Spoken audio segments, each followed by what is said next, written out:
Hello, this is Andrew, and this is another devlog video. Unfortunately, I missed last week's because, well, I have really no good reason as to why I missed last week's devlog video.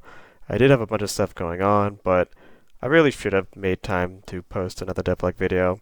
It's not good to kind of lose momentum. However, I did post a bunch of Twitter videos, and I have made progress last week and also the week before that.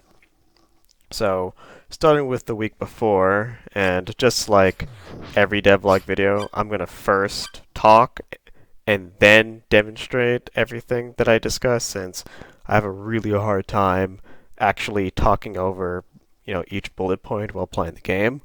Um, but I think the first thing that I did the week before last was implemented what I call the Untouchable mechanic.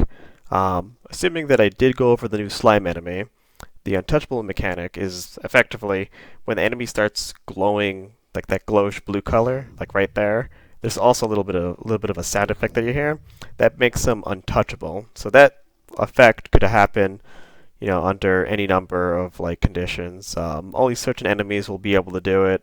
Obviously, that's going to be a feature of boss fights. Maybe I'll add this to the night. Currently, I only have two power-ups scheduled to get implemented for the night, which don't include the Untouchable mechanic, but it could happen. The way that I implemented the Untouchable mechanic, really any character, and a character in Slayer Knight is either an NPC or the player character, but any character could utilize the Untouchable mechanic, and it's there to, it's there to kind of add an extra level of extra dimension to like the gameplay, because most times you can just walk through any enemy. With the Untouchable mechanic, you gotta pay attention for it. If you touch an enemy, then obviously you'll take damage. Interesting to note with the Untouchable mechanic is that unlike other mechanics in the game, even if the enemy or a character is on the same team with another character, if one character touches an untouchable character, they'll always take damage, which I'll demonstrate once I get to it. In addition to the untouchable mechanic, I did make some improvements to the AI.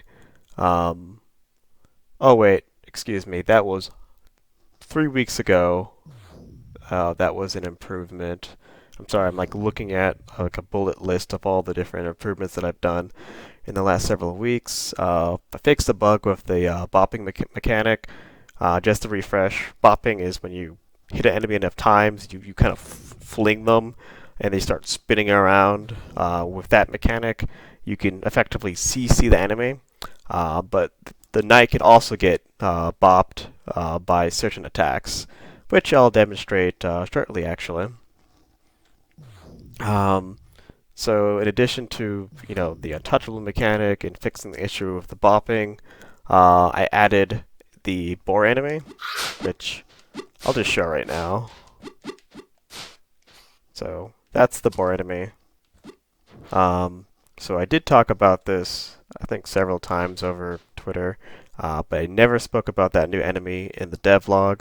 But basically, the boar, he just kind of charges at you, and he works a lot differently compared to the goblins. The goblins kind of have like almost like a attack combo. Uh, the boar just charges, and when the boar hits you, he actually flings you. He actually launches you and actually applies the bopped CC mechanic on you, which kind of makes your character lose control for a little bit. So it's pretty imperative that you don't let yourself get hit by the boar.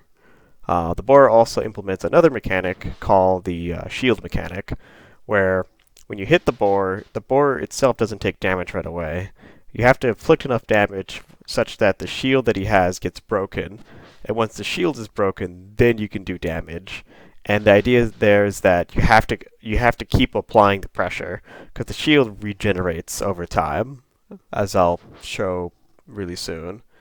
And then finally, we have the range goblin, where, as you can tell, he throws spears at you, and the spears, yeah. Right now, like right now all these enemies are basically American Sniper, where they don't have any. They can't miss. Like if you stand still, they'll never miss. So later on, I'm still tweaking the numbers. Plus, I can actually implement a combo with those goblins where they can just chuck multiple spears at you. I could even like change the arc or have them throw straight. There's still a bunch of things that I plan to play around with, which I don't think I'll seriously start tweaking until I have like a full level built up with these specific enemies. That way I can really, tell so that way I can really feel how they are in an actual like combat environment. Uh, with this test demo, this is purely just to make sure that none of these enemies are just floating through walls or anything stupid like that. So, um, so I think that basically covers all the different mechanics. I guess interesting to point out with the spear enemy is that I'm actually using spline for the first time. I think the technique is called Baser, which, excuse me if I'm mispronouncing that word. I've never actually looked up how Beizer is pronounced. I've just read about it, and ultimately I'm using a library associative monogame called Spline Flower to do my splines. But using that with addition with like a bunch of other code to kind of make the arc dynamically change a bit easier. I'm using that so that I can easily define like a path for projectiles to go if I want them to. So I don't have to do the arc. I can do a more interesting path if I wanted to, which is really cool. It makes the projectile system a bit more. It gives me a little bit more flexibility to make more interesting paths for projectiles to go if I wanted to. But without further ado, I'm just going to play around with the enemies and introduce each mechanic that I spoke about. So notice that the slimes glow. And notice that they actually took damage from one another, like that. Oh, so obviously when I touch the oh wait, I'm almost dead. That's not good. So I can actually space these enemies out. All right, maybe I won't die. I might die. Kills that enemy. Dash that. There we go. Kill those enemies. Fortunately, even I'm not terribly good at fighting the spear guys. Oh, that guy might hit me. Nope. Oh! Unfortunately, he got me. By the way, I apologize if that sound was way too loud. I still need to work on balancing the sounds out. Well, I already killed these enemies, so I'm just gonna jump past them. Oops.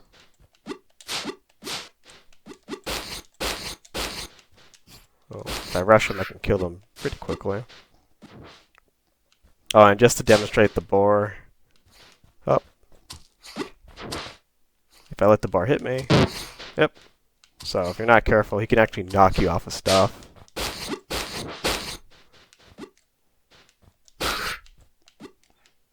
Alright, the way that the boar works is... You gotta wait till he kind of CCs himself.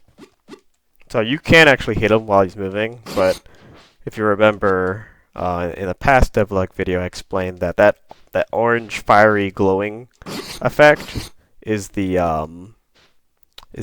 unstoppable mechanic where when an enemy is unstoppable, you can't actually interrupt their attacks. Normally, you can actually interrupt any enemy, and the enemy can actually interrupt you if they attack fast enough, so that's something that you gotta be wary of. But if they have that glowing reddish color, that means even if you hit them, their attack won't cancel. So something else to look out for. So the main two things is the unstoppable mechanic and then untouchable. But not every enemy is going to have it. For the most part, I'm going to make it such that most normal mobs, you can just rush them down to kind of encourage people to be a bit more aggressive. like I explained in an earlier devlog video, I want the gameplay to be what I'm calling thoughtfully aggressive, where normally, you should be kind of like bashing attack, but as soon as you see slash hear that the appropriate sound effects, it should like put you on guard and force you to kind of change up your strategy. But I think that basically covers it. Like I said early on in the video, I'm unfortunately not going to make my own deadline that I had for myself this Friday. But like I said, once I have the encounter mechanic implemented and respawning, I think from there I'm going to go straight into making another like full size like level. That way I can get that like tested out. I don't think I'll have any sound at all. Well, not sound.